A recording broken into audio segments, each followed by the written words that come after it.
ఇది పచ్చని అడవిలో మొదలయ్యే కథ. ఉదయపు కాంతిలో అడవి ఎంతో అందంగా మెరిసింది. పెద్ద చెట్టు కింద సింహం నిద్రపోతోంది. ఈ అడవిలో నన్ను మించినవాడు లేడు.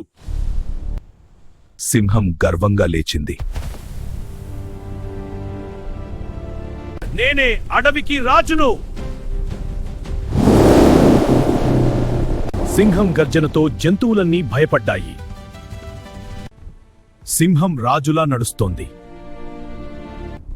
నా శక్తికి ఎదురు నిలిచేవాడు ఎవడుండరు?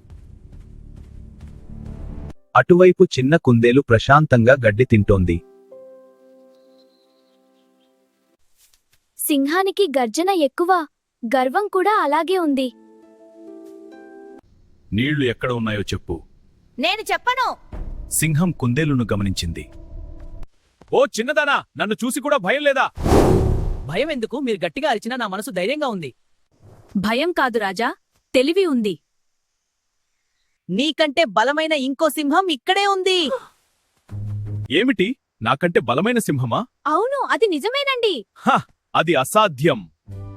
గర్వంతో సింహం కుందేలును అనుసరించింది.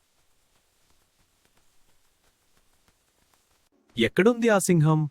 ఇక్కడుంది ఆ సింహం, రా చూపిస్తా. చూపించు. ఇదిగో రా. అదిగో రాజా, అక్కడే ఉంది. సింహం బావిలోకి చూస్తుంది.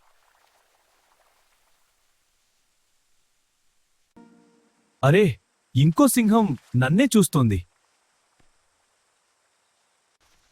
ఈ అడవిలో నేను ఒక్కడినే రాజు. కోపంతో సింహం దూకింది. సింహం బావిలో గిలగిల కొట్టుకొని చనిపోయింది. అడవంతా నిశ్శబ్దంగా మారింది. గర్వం ఉంటే ఇలానే అవుతుంది. కుందేలు చిరునవ్వుతో వెళ్ళిపోయింది. కుందలు తెలివికి జై జై జై, కుందలు తెలివికి జై జై.